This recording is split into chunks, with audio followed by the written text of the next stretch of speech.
예수께서 베드로의 집에 들어가사 그의 장모가 열병으로 앓아 누운 것을 보시고 그의 손을 만지시니 열병이 떠나가고 여인이 일어나서 예수께 수종들더라 말씀합니다.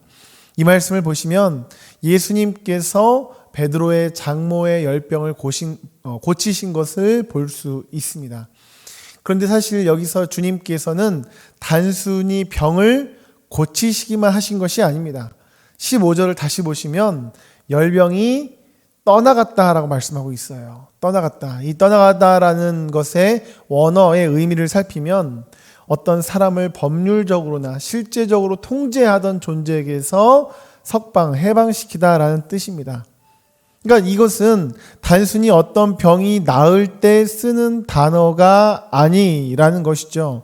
이 열병이 단순한 병이 아니라 어떤 존재로부터 이 통제당하고 있던 것이었다. 사실은 귀신입니다. 이 귀신의 공격과 역사로 말미암아 그 장모가 공격받고 통제받고 있었던 상황이었는데 예수님께서 그 귀신의 통제, 귀신의 어떤 잠식을 물리치시고 쫓아내시고 병을 고치셨다라는 것을 우리는 볼 수 있습니다. 그래서 이 말씀의 병행 구절인 누가복음 4장을 보시면 주님께서는 그 열병을 꾸짖었다라고 말씀합니다. 예수께서 가까이 가서 열병을 꾸짖으신대라고 하십니다. 여기서 이 꾸짖다라는 단어의 원어를 보시면 그러니까 강한 충고나 행동을 통해서 어떤 사람 인격체를 저지하거나 좌절시키는 것을 의미합니다.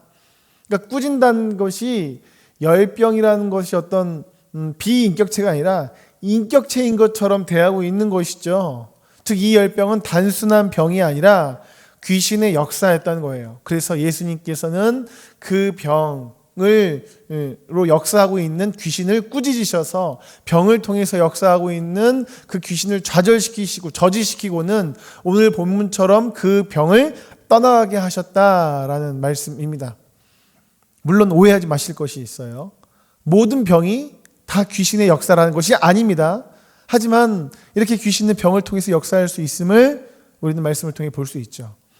즉 우리의 생각보다 마귀가 귀신이 참 다양하게 공격하더라라는 겁니다.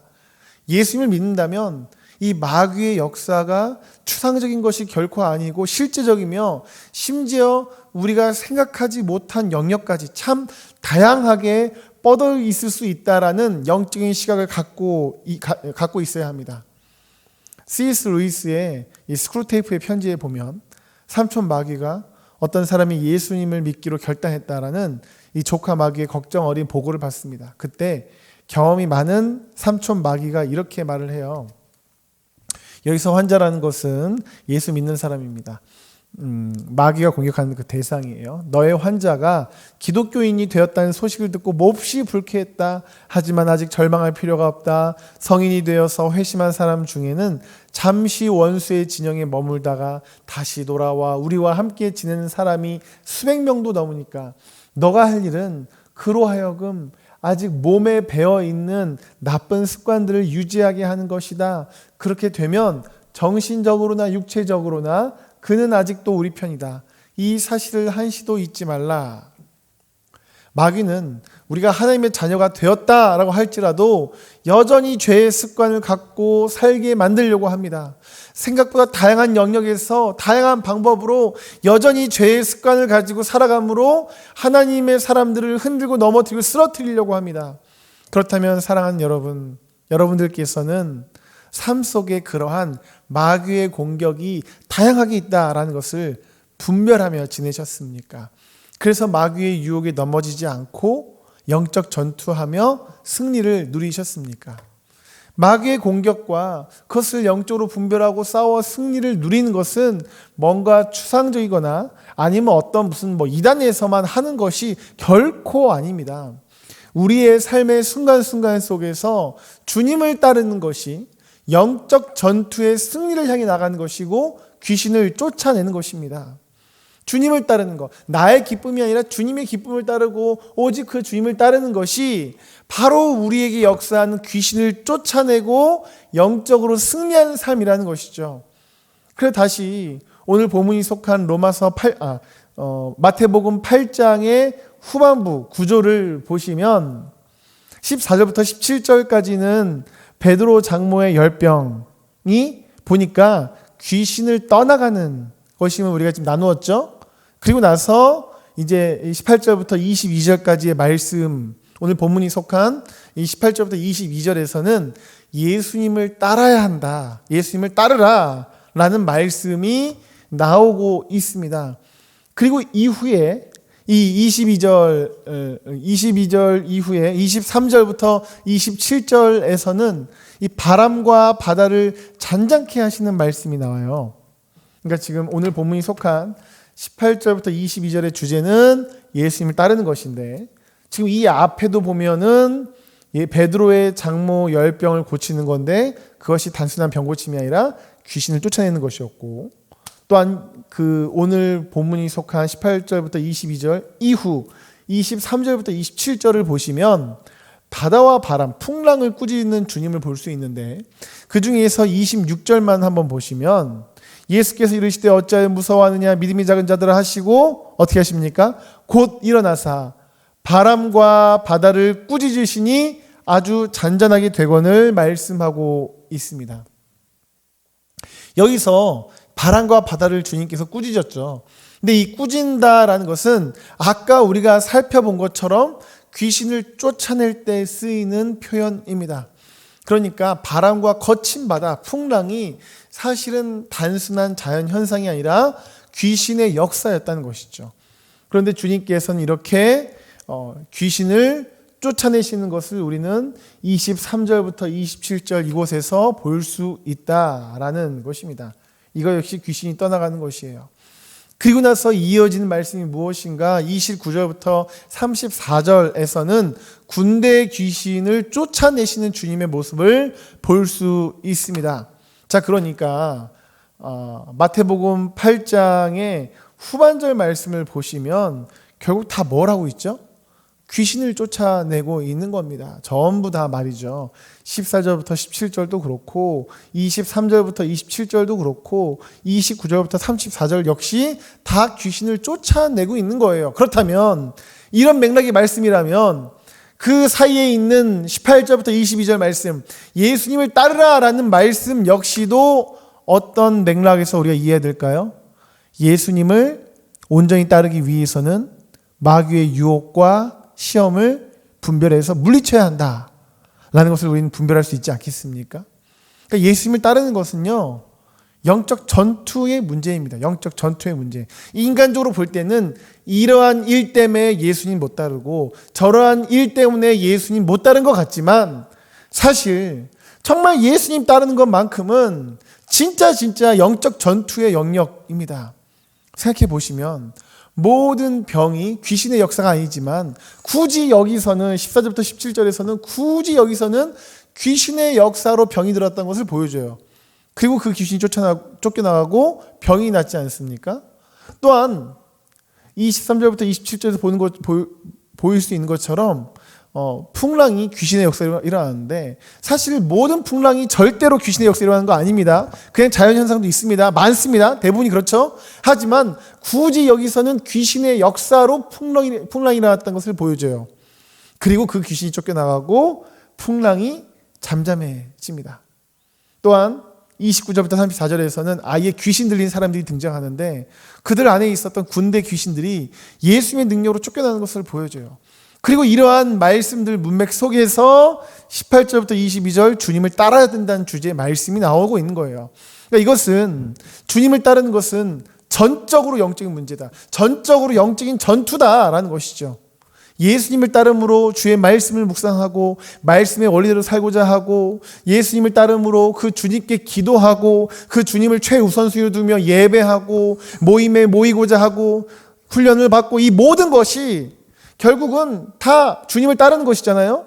근데 이러한 것들을 하지 못하게 막으려는 것이 있는데, 그것은 우리의 어떤 상황이나 사람이 아니라 영적인 역사라는 겁니다. 다른 건 몰라도 정말 주님을 따르는 것을 막는 것은 영적인 역사예요. 영적인 문제. 만약에 인간적으로 볼 때 어쩔 수 없어 보입니다. 병이 걸렸어요. 풍랑이 일어났습니다. 인간적으로는 주님을 따를 수 없는 것처럼 어쩔 수 없어 보이죠. 인간적으로는 이해할 수 있어요. 그런 상황인데 주님을 따르기는 힘들지. 하지만 영적으로는 하나님의 것과 마귀의 것을 분별하며 마귀의 유혹과 공격을 싸워 승리해야 할 문제라는 겁니다. 오스일만 목사님께서는 이렇게 말씀을 하십니다. 25년에 걸친 연구 결과 부부들이 직면하는 문제의 약 98%가 각자 11세 미만에 겪었던 유년기의 상처가 원인이라고 밝혀졌다. 폴 헥스트롬.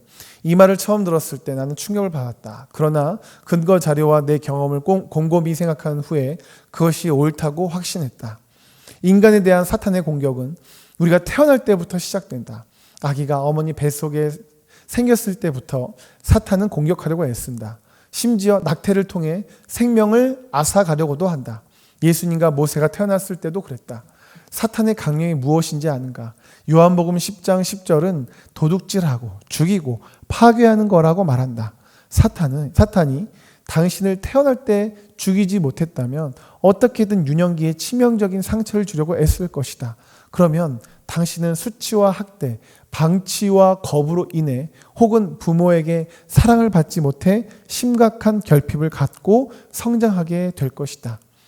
그러나 좋은 소식이 있다. 진리가 우리를 자유롭게 하리라는 소식이다.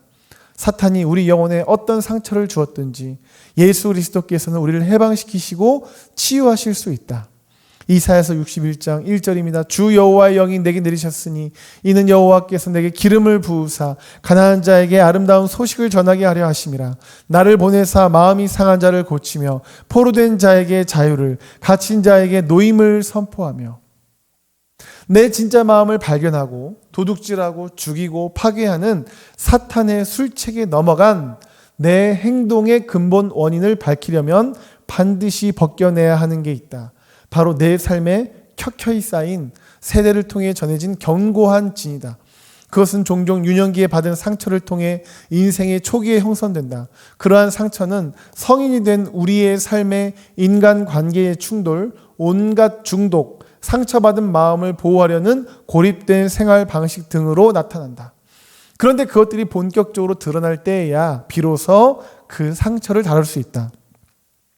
해결되지 않은 과거의 아픔은 관계의 갈등, 서툰 의사소통, 심지어 사랑할 줄 모르는 태도를 열매로 맺는다.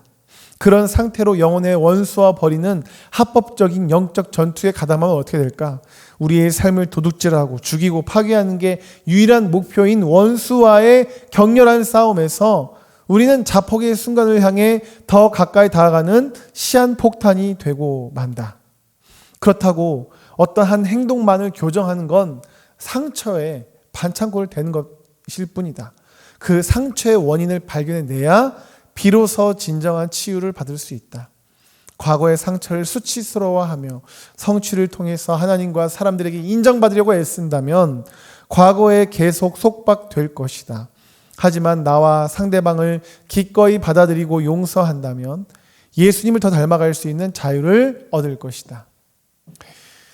목회를 하다 보면 예수님을 따름으로 우선해야 할 것을 나중으로 미루는 경우들을 봅니다. 목회 처음 때에는 무엇이 우선인지를 가르치려고 했어요. 그런데 듣지 않으시더라고요. 오히려 자신의 생각과 다르다, 자신을 받아주지 않는다, 자존심을 상해하고 기분 상하시는 경우도 있더라고요. 왜 그러실까 생각을 해봤는데 이미 중심에서 뒤틀어진 영적 우선순위가 발현되어서 그렇게 행동을 하겠다라고 저한테 말씀하신 것일 뿐이기 때문에 제가 그저 그 행동만을 수정하려는 것은 이 큰 상처에 작은 반창고 되는 것밖에 되지 않다라는 것을 깨달았습니다. 예수님을 온전히 따르는 것은요, 완전히 깊은 영적인 문제입니다. 그래서 단순히 이렇게 하세요, 저렇게 하세요가 아니라 말씀의 빛이 그 심령 가운데 완전히 깊게 스며들고 날마다 그 말씀 앞에 자기 자신을 돌아보고 기도를 통해서 성령으로 충만해지고 그래서 그 영혼이 마귀의 것을 분별하고 싸워 이길 수 있도록 세우는 것이 진짜 중요하구나 라는 것을 깨달았습니다.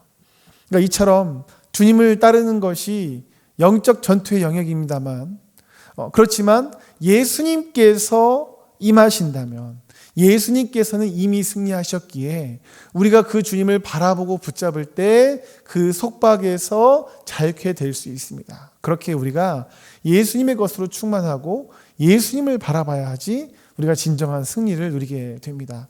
사랑하는 성도 여러분, 여러분들께서는 주님을 따르는 것이 영적인 문제다라는 것을 온전히 인정하고 계십니까? 그래서 여러분들께서는 승리를 이미 주신 그 주님만으로 충만함으로 날마다 영적 승리를 누리고 계십니까? 날마다 주님의 은혜로 충만한 여러분들 되셔서 이번 한 달 정말 주님이 다 이루신 그 승리를 풍성히 누리시는 매일이 되시기를 주님 이름으로 축복합니다.